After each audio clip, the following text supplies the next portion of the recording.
Hi folks, and welcome to Aberholt Junction, and today fit in TTS sound decoders, issues people have with them, and particularly fit in these big chunky speakers into their locos. I'll use a video that I shot a couple of days ago showing my installation of two TTS chips, one into a ViTrains Class 37 and one into my Hornby Railroad Tornado. This problem is very common, as you can see on myriad Facebook posts and what have you, and Twitter, Instagram, and all those other social media wonders. And unless you've done your research, it isn't until you actually open your packaging and you find this piece of paper, I'll put a cut up there so you can read it, and you start getting a little bit nervous, particularly if, like me, you've got a railroad Hornby loco or an old diesel.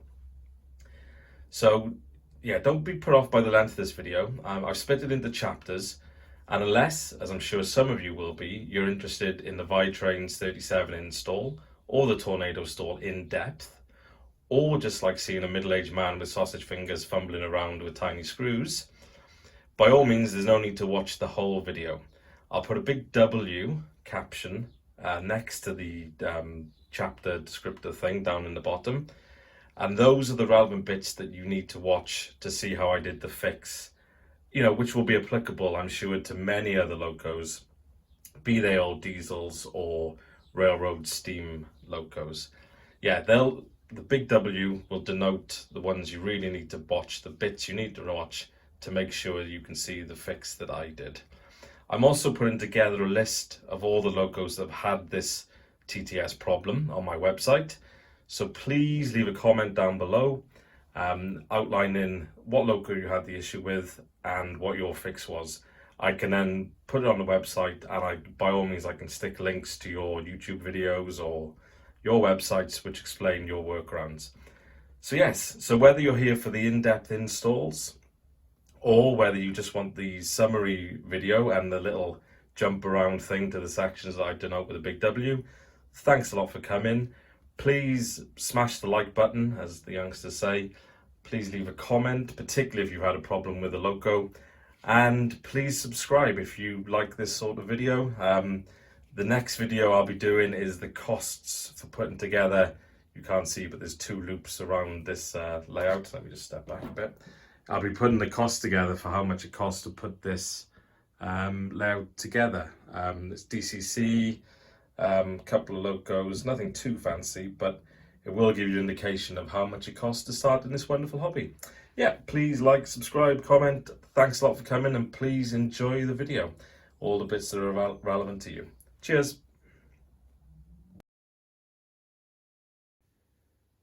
Well, hi folks, and welcome to Aberholt Junction.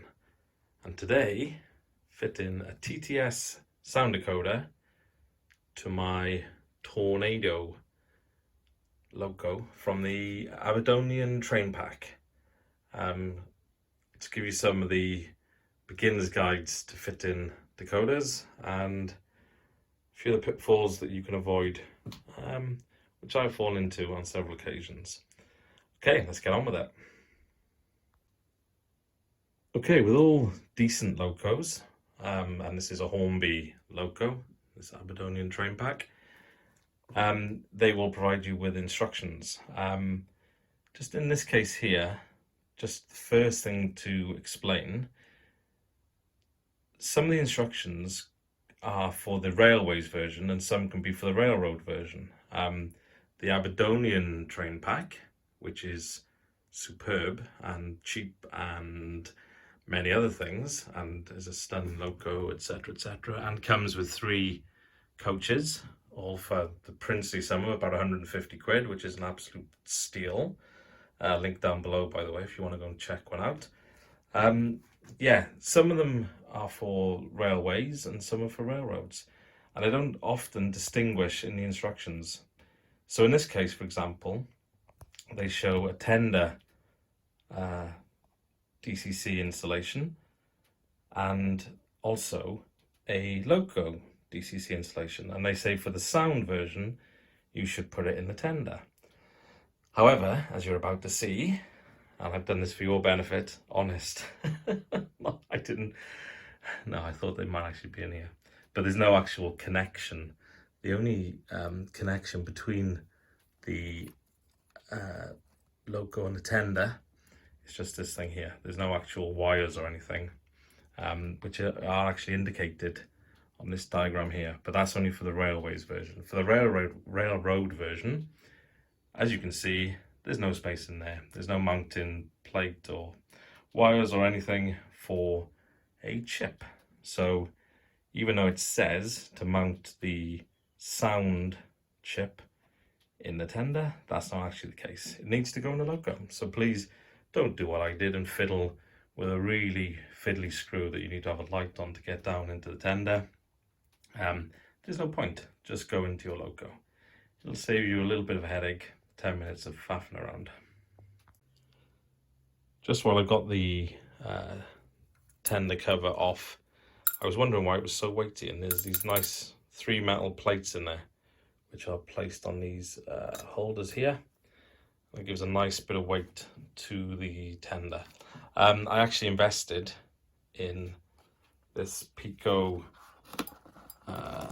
holder. See that there, loco holder.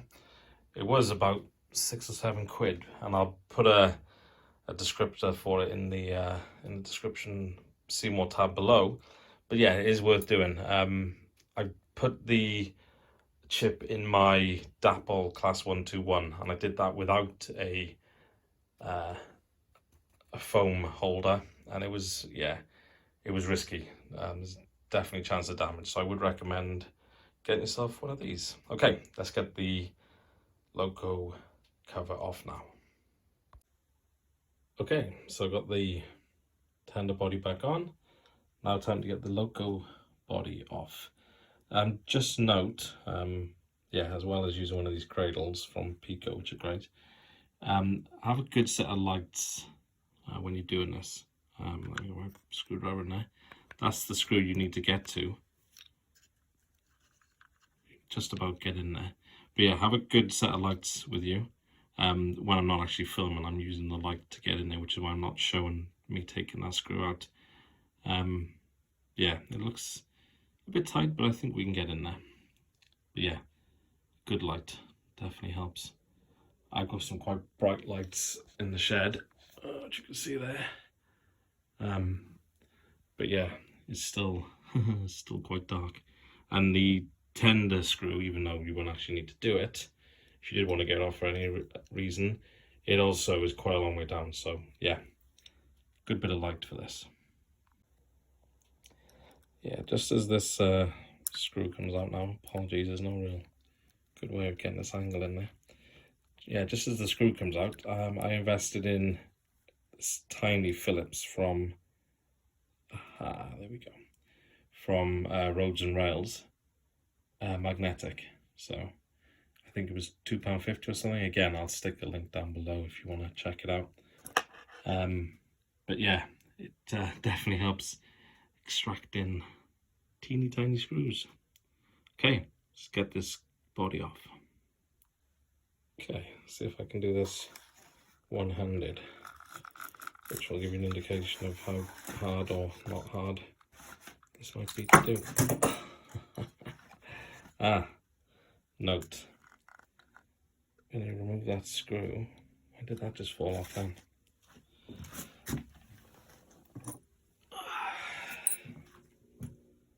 Did I take out the wrong screw? Maybe. Or maybe it does both jobs. Anyway. Yes, actually, I think, yeah, here we go. So here we go, look. Maybe make the same mistake as me. It's not clear from this set of instructions what you're meant to do, but this is what you're meant to do. I'm glad I caught that on film. Could have hidden this by like some of the big YouTubers, but I'll show you the warts and all. So yes, that screw there, which is connected to this front bogie, that's now come off. And very handily, the one that actually needs to come out is that one there, which is the one they indicate on the drawing. I was wondering why it looked different, but anyway, it is the one they indicate on the drawing. However, unless I missed a step somewhere, yeah, they don't explain to take that one out to get the front bogey off. Ideal. I think someone on Facebook today actually had the same problem with the tornado. Anyway, let's actually take the right screw out and let's remove this thing. Okay, second time's the charm. So yes, that came out straightforward. Let's turn this thing over.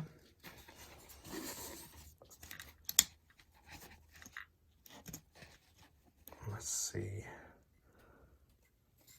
Actually, I'm going to do this off camera because I only need 2 hands. I'll be back in a second.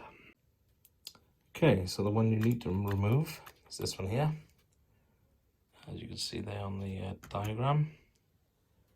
Don't remove that one there, which is what I just did, because this whole assembly comes off and you really don't want to do that. Doesn't look like anything's got disturbed by that, but yes, this one right at the front. You still have to get the front bogey off, but yeah, it's this one here. Alright, third time's a charm. Okay, after about 2 minutes of jingle jangling, and it's always nerve-wracking pulling a loco apart because there's so many bits and bobs that twang when you touch them, and it makes you very nervous. Yeah, I was trying to pull it the wrong direction. The back lug here, the rear, fits in to that slot there.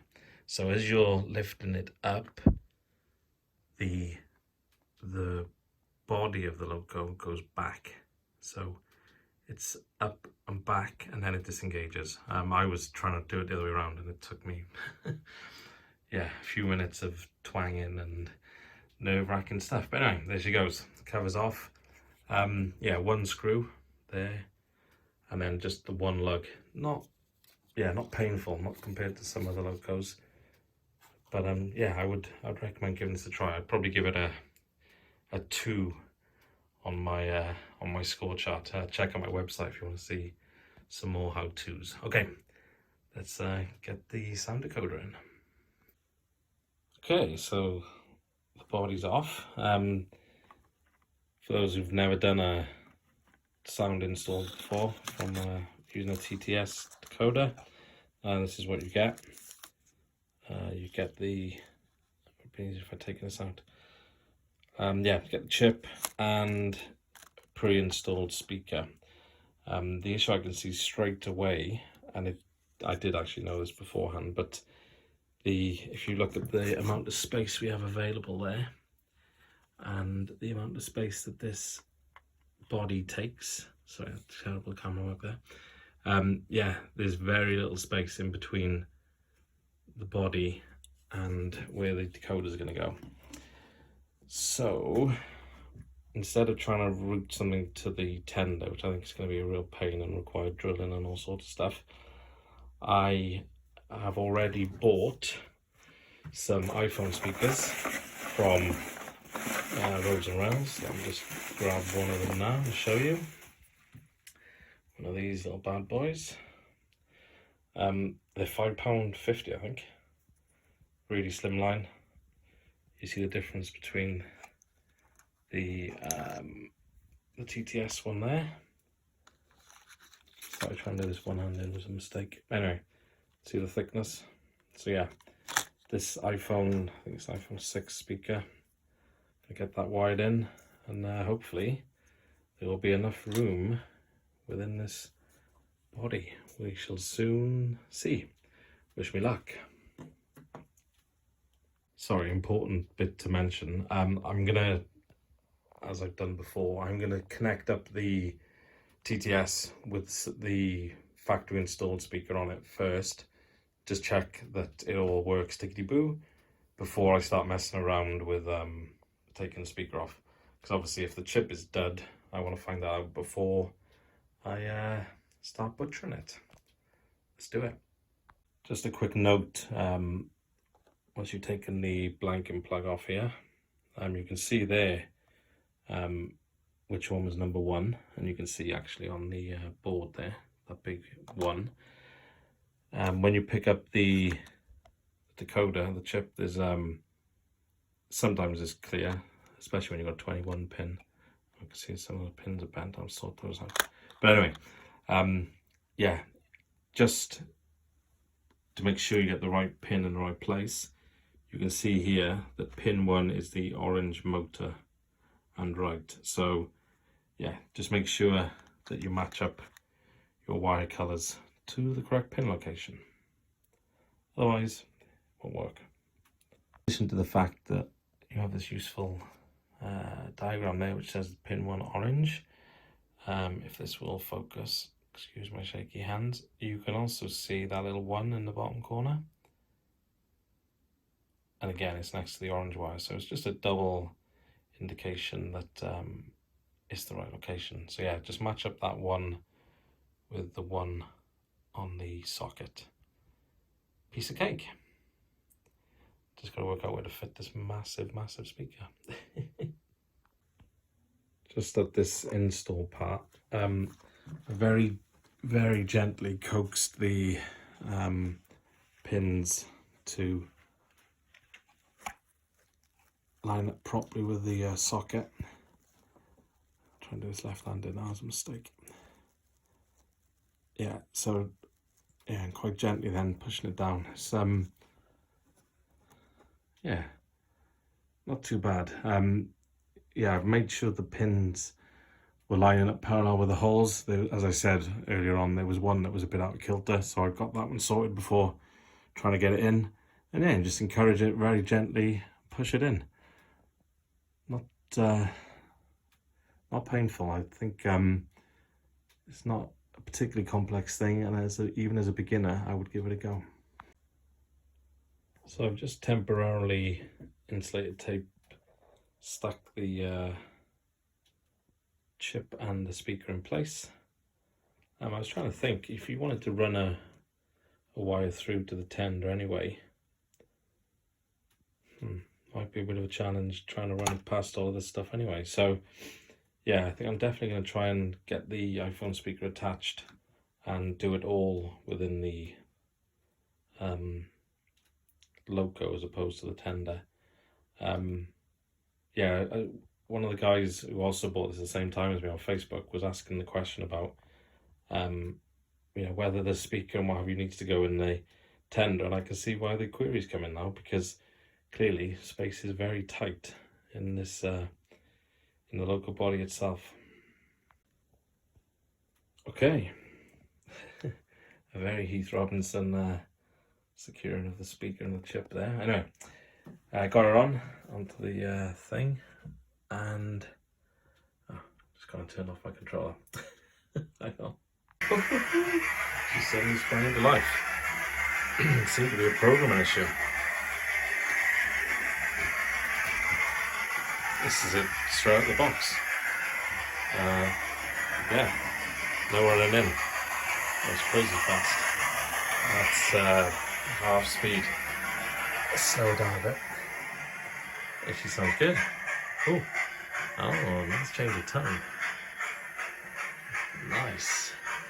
And this is just with the factory fitted speaker, with no enclosure and clearly a Heath Robinson construction. Oh, I like this. The tornado arrives. This has got real nice slow speed action. Yeah, as I said, this is just temporarily, and you'll see some of the track pins sticking up over there, for example. This is just temporarily pinned down with, right here, the only set of droppers for the whole line. So yeah, to come straight out of the box and do this, I'm very impressed. Well done, Hornby. And this is my first-hand Hornby loco. And yeah, I'm really happy. Just need to work out where to fit that speaker now so I can get the body back on. There she goes. Very nice. Just on this second loop, and for those of you familiar with my layout design, this is the green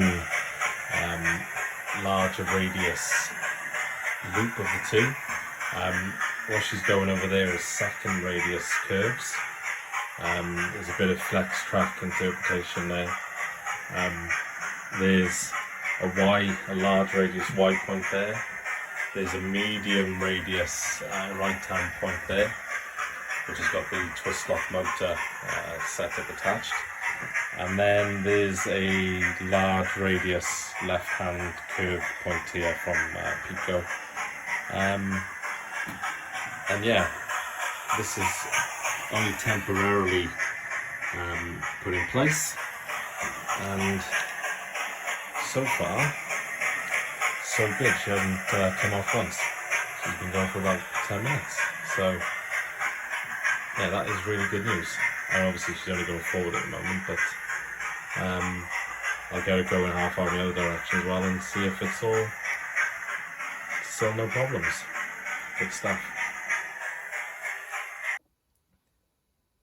Okay, so if like me, you have a railroad loco or an old diesel loco even, that's not as spacious as my Class 37, then what you'll need to do is get your TTS chip and unsolder the speaker from it. Not as arduous as it sounds. Oh, magnetic. Clearly, speaker. Not as arduous as it sounds, just unsolder these two wires here, and then wire in my case, an iPhone 5 speaker, which I'm then going to locate along with the other part of the chip into the front, the very front of my Tornado. Hopefully you can see that there.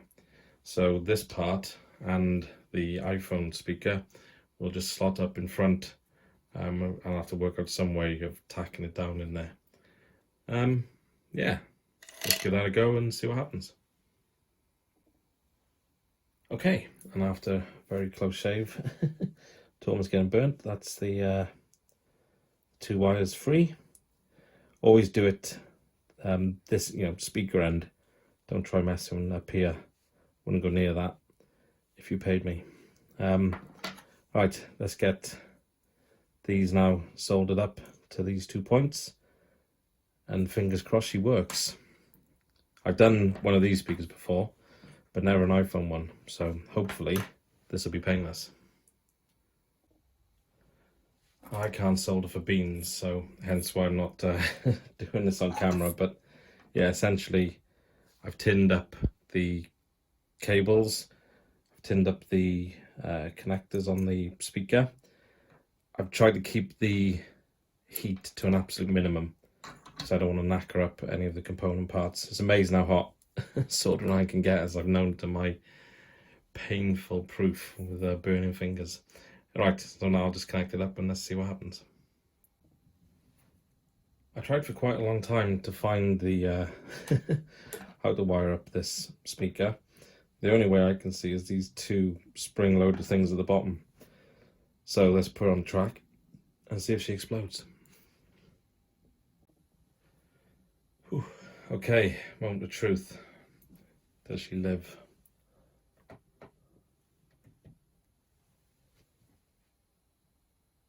No. Oh, hang on, unless she's not selected. Hang on a second. Bear me 1 second. For some reason this thing doesn't remember its loco address. Oh. Oh. Yes. And now she does. We are laughing. Put the sounds on.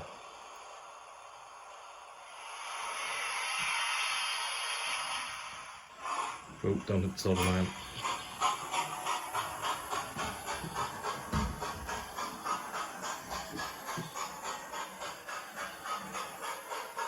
I know she's going the wrong way, but hey ho. There's some dirty track there. Anyway, come on. So we're going the other way. As I said before, this is only a temporary set of second radius track that was set up. I really wanted to get the Tornado running, so I got it set up quickly. It is much bassier, nicer sound from that iPhone speaker, so what I'm going to do with the 37 is do the same thing. Even though it doesn't require it from a space perspective, I think from a quality perspective it does. So I'm going to stick the iPhone 5 speaker in there as well. For the sake of £5 and solder in for 5 minutes, even though it's not something I particularly enjoy doing, I think it's worth doing. So there we go, the Tornado is up and running. Now all I'll try and do is fit the speaker and the chip in the smoke box at the front of the loco and get her running and see how she sounds when the cover's back on. Yes, success. That's a warts and all way of doing this, and yeah, in the space of half hour it can be up and running. So in answer to all the queries on Facebook, yeah, it is pretty much a plug and play exercise. A little soldering skills is pretty much all you need, and you too can have TTS sound for about £40. Ideal. Okay, so my plan for this Tornado is to slot the speaker and the decoder up into the right to the front of this this Tornado. I've insulated the speaker as best I can. It does mention cooling on the instruction booklet. There you go, I don't know if you can see that now. But yeah, so that's, sorry, the shadows are terrible. But that's in there now. And hopefully, I think it's going to be out of the way enough that I can put this body back on. I don't want to try and do it now live. That always ends well. Some resistance from the wires I can feel. But no, yeah, she's going to go. Right, I'll just click this and we'll get it up and running and see if there's any issues. Yeah, the one thing I will do a bit more research on is the cooling. I don't want to overheating in there. But in terms of fit, it looks good. Right, let's get it back on and let's get it running. Oh, not gonna lie, that took about half an hour of jiggery pokery, finding the exact slot I needed at the front of the loco. But yeah, got them both in there eventually. Yeah, putting really fine plastic stuff back together, I'm not a fan. I wish I could afford O-gauge and hopefully it wouldn't be as fiddly, and I'm sure they've got their quirks as well. Anyway, it's back on, let's get it on the track, let's get it running and hopefully end the night on a high. Just further to what I said at the start of the video, you don't have to actually take this front bogey off. It quite handily just flips out of the way. Okay, so I'll lose this tiny screw. Get the body back on so I don't have to go in there again. Oh, I hope this works because I have no desire. Taking it off actually is quite easy, but I have no desire to put it back on. Painful. Right, let's get it going.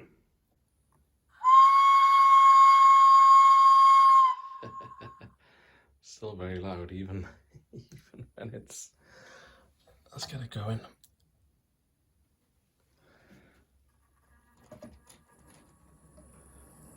Even when she's got her body back on.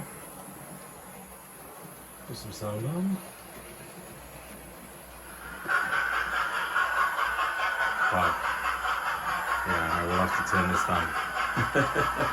My neighbour's going to wonder what's going on. Nice. There we go. Steam arrives at Aberdonian Junction. The Aberdonian train pack. Ooh, I haven't checked these carriage orders. I probably got them the wrong way around. But anyway, my first foray into steam at Aberdonian Junction. Yes. With TTS sound as well. Not bad. 2 hours I managed to do the Tornado and the Class 37. Not bad at all. Doesn't matter if you do.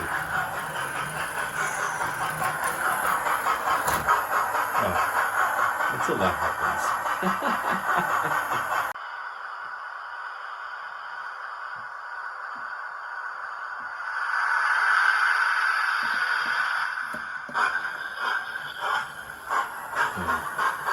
Nice mechanism.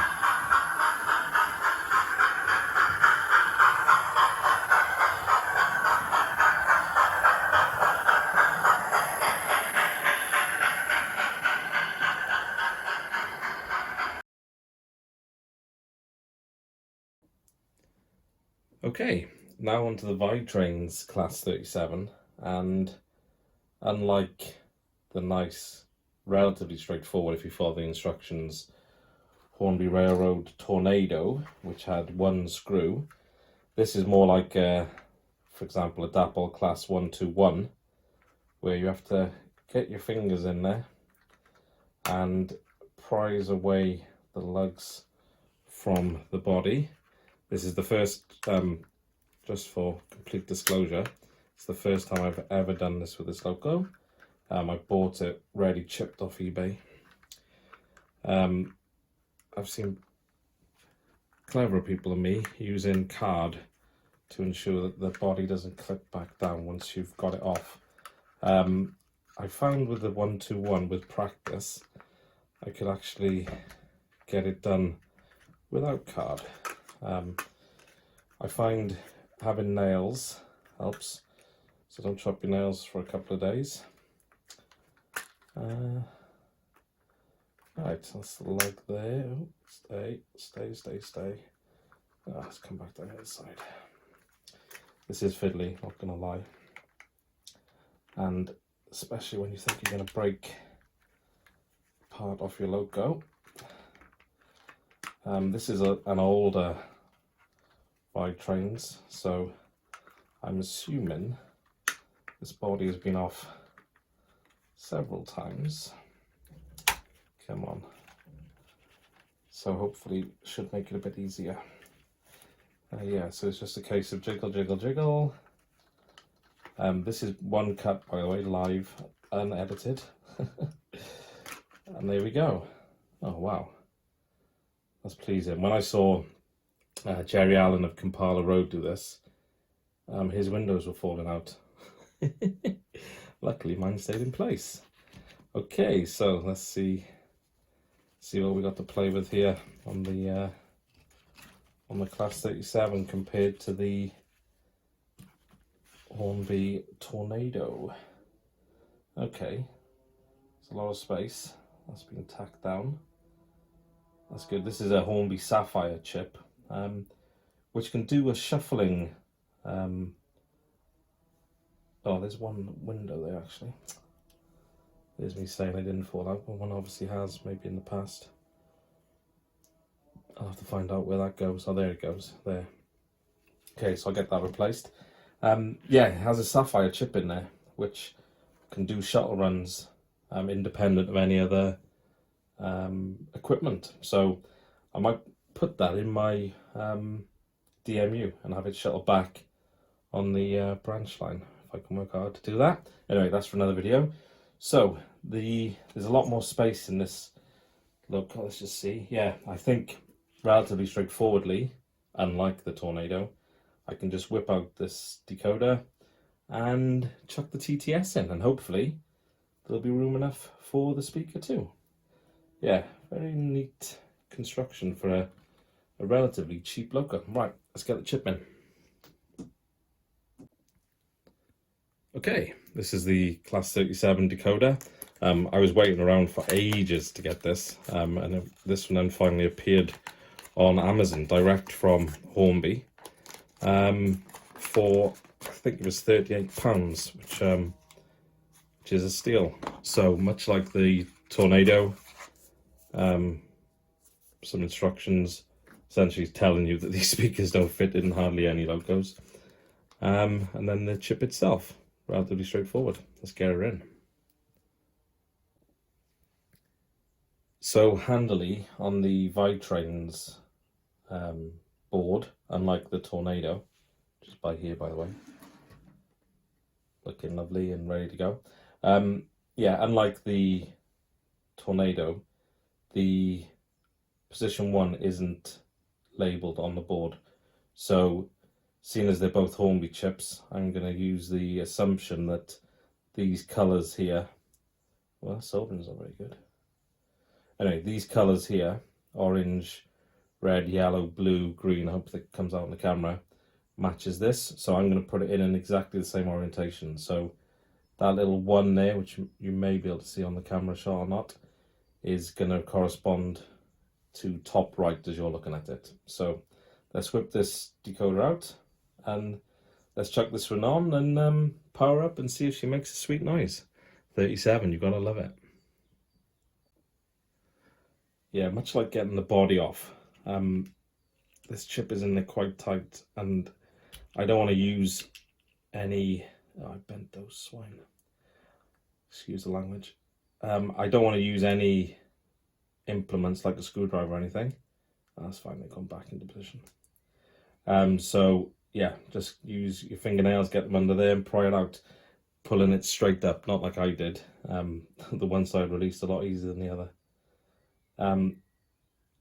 Like the Tornado, there was a couple of those weren't straight either. But yeah, they tend to go back into place. You wouldn't want to do it too often because they probably will snap. But yeah, a little gentle persuasion. That's good for another go. Okay, let's get this off.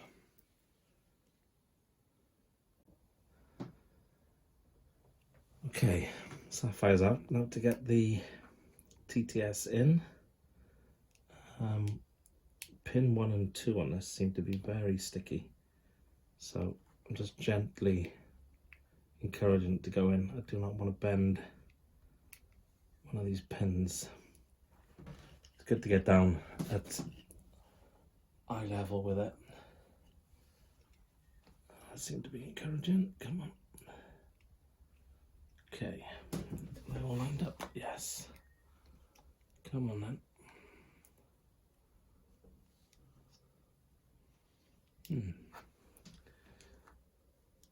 Come on.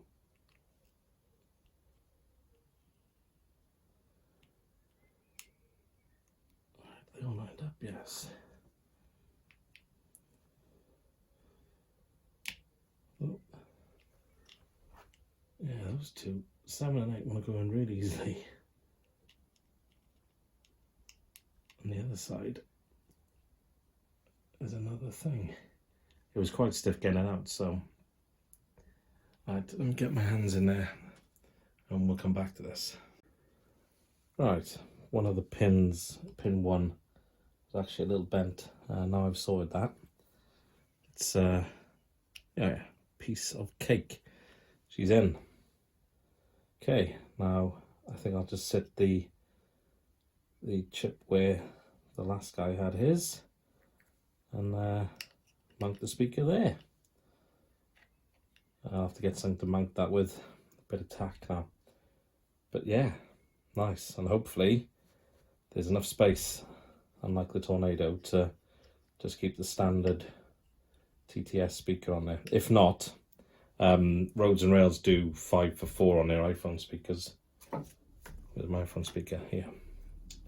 5 for 4 on these bad boys. So if it doesn't fit, I'll just resort to putting this on. Yeah, fairly straightforward, and you'll see that on the Tornado video. Right, as with the Tornado, before I let it loose with the body back on, we'll remember, put that glazing back in. Yeah, before I let it loose and put the body back on, I'll give it a quick run. Just, oh, that's a good sign. She lives. Sweet. Okay, I guess I got the sound set up. Hang on. Go on. There she is. If you've got the... That was loud, isn't it? If you have the decoder position 1 in the wrong place, you'll just get the lights not to work. So it's no big shakes, but yeah, try and get it right the first time. And clearly, orange wires to the right hand side as you're looking at it for pin 1. Right, let's set this logo on its way and see how she looks. Let's trip everything. Go the other way, go the other way. Here we go.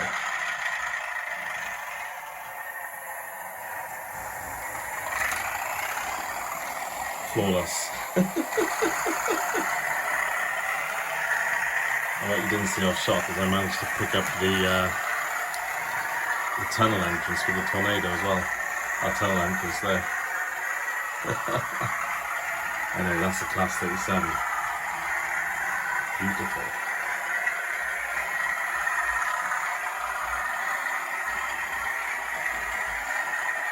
Having rode on these on the value line several times, actually stuck there, I can attest to the fact that that is how it sounds.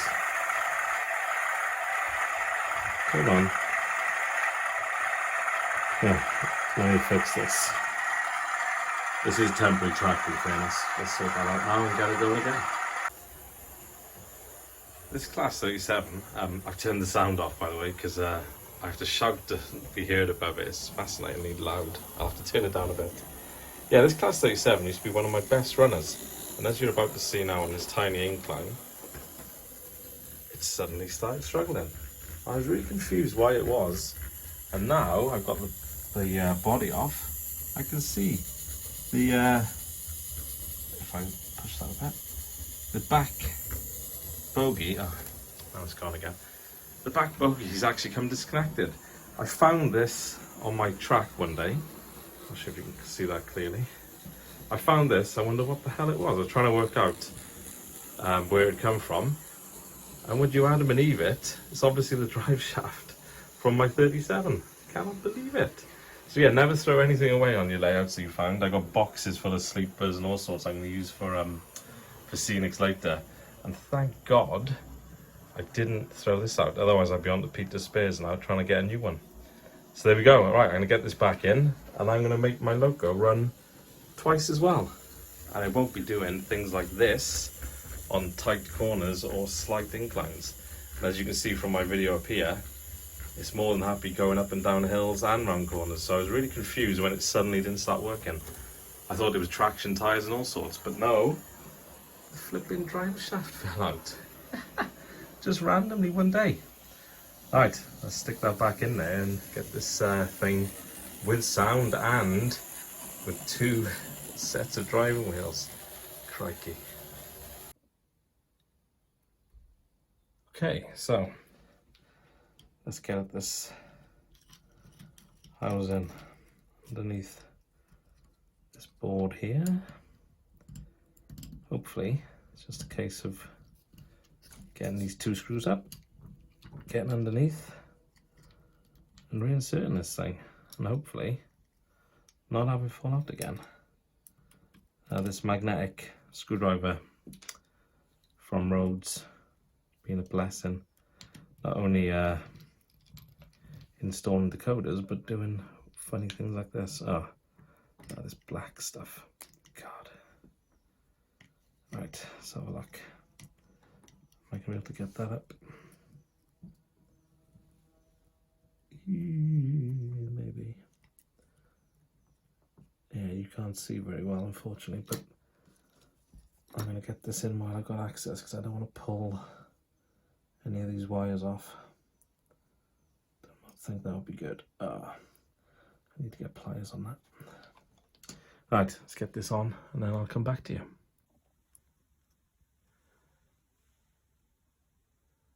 Right, it's about 10 minutes later. Yeah, in the end I had to take this off.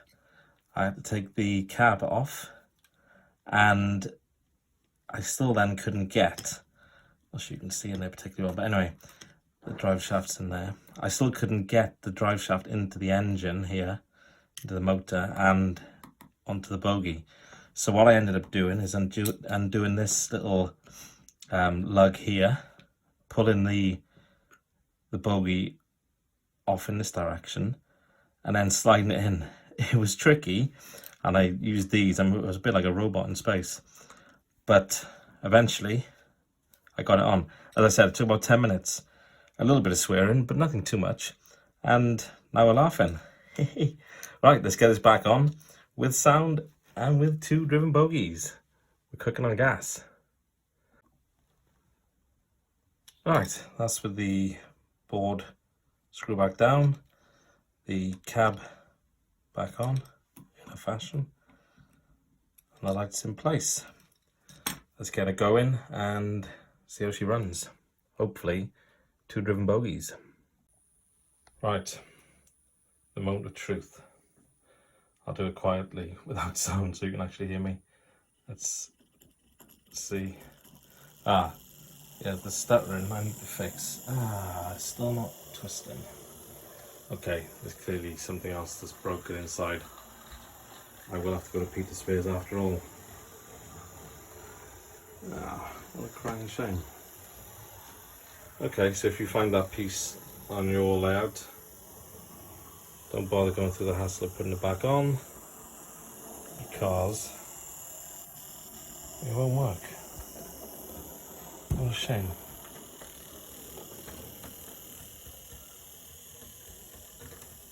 Although weirdly it made it straight up there. How strange. Maybe it's somehow working better. Maybe my pushing the motors actually made the front one engage better. But yeah, the rear one is definitely not turning. Oh no. Sorry guys, scrap all what I just said. It actually is turning. Now I've just had to slow it down so we can see it going round. Hopefully you can see it in there going round. The jerking is because of the CVs. For those who watch Caerphilly Road, you'll know the CV settings to change. I'll put them in the show more tab below and you can see the settings to shift. I think it's CV 255 and 250 or something to change. But anyway, once you get going, faster is fine. But yeah, the slow action, it's a known problem with TTS decoders and ViTrains, particularly the 37. So yeah, oh there we go. It is worth doing. Yes! Oh, from success to failure to success. Brilliant. I'm a happy man.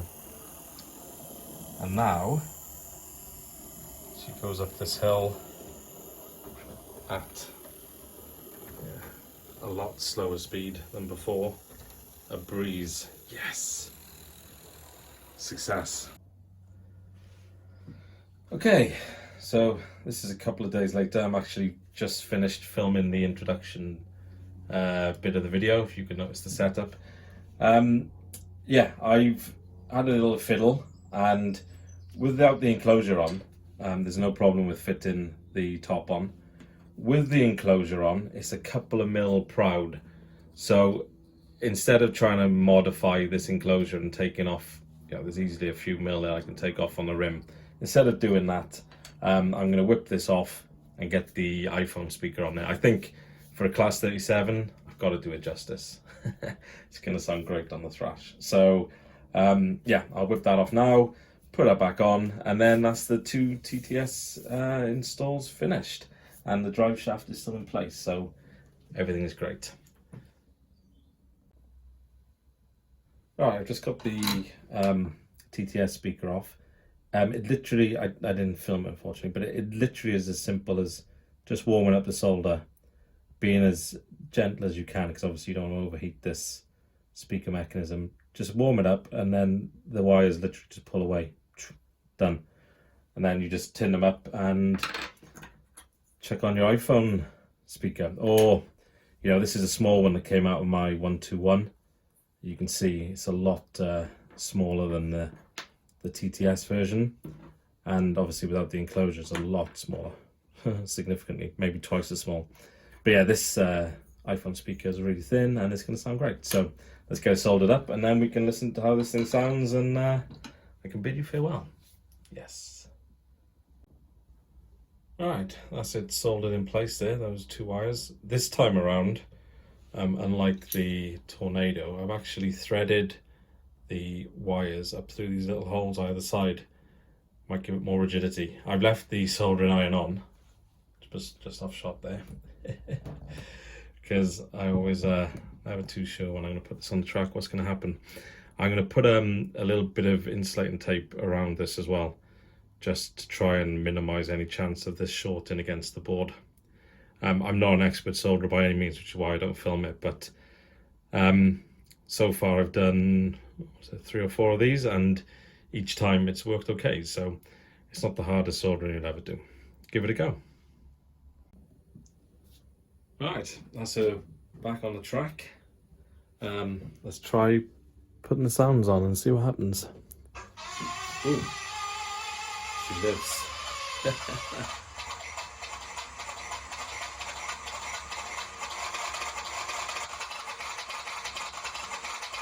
Oh, come on, spot of the life.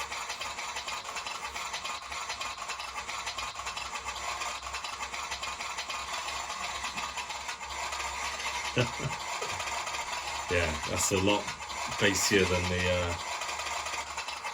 than the TTS speaker. Worth the upgrade. Let's get her going forward and see what happens. Oh, here she goes.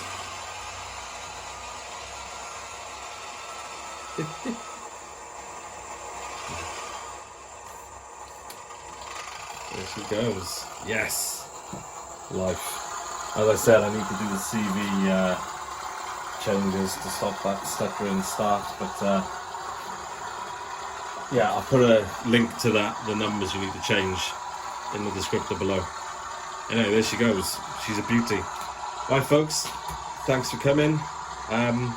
Please like, please comment, please subscribe, and yeah, let's have a nice partner shot of the Class 37.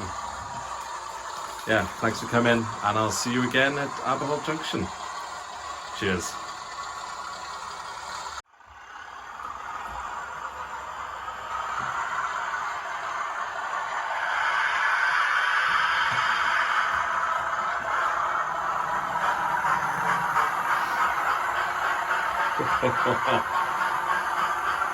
Shares alive with sound. So loud, I have to turn these down. Why DCC? This is the reason. Wow, what a cacophony. Don't derail, don't derail. This is all very temporary, so I hope it lasts. Yes! There you are, folks. Oh god, that's close. It's about probably 2 hours work for an absolute beginner, and you too can have TTS sand. The chips are about 37 quid from Amazon, but direct from Hornby, so they're steel, and yeah, well worth the money. The speakers, the iPhone speakers, 5 quid from Roads and Rails, these bad boys here. Yeah, and you get 5 for 4. So you can get all your locos done. I might even do it to this little Janus, if I can work out to get it in there. Okay, right. So thanks for coming, folks. Please like, please subscribe. Most of all, please comment if you've had the same TTS issues. And I'll see you next time on Aberholt Junction. What a successful week. Cheers all.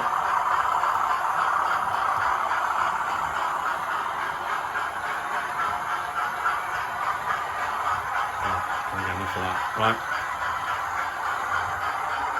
See you next time.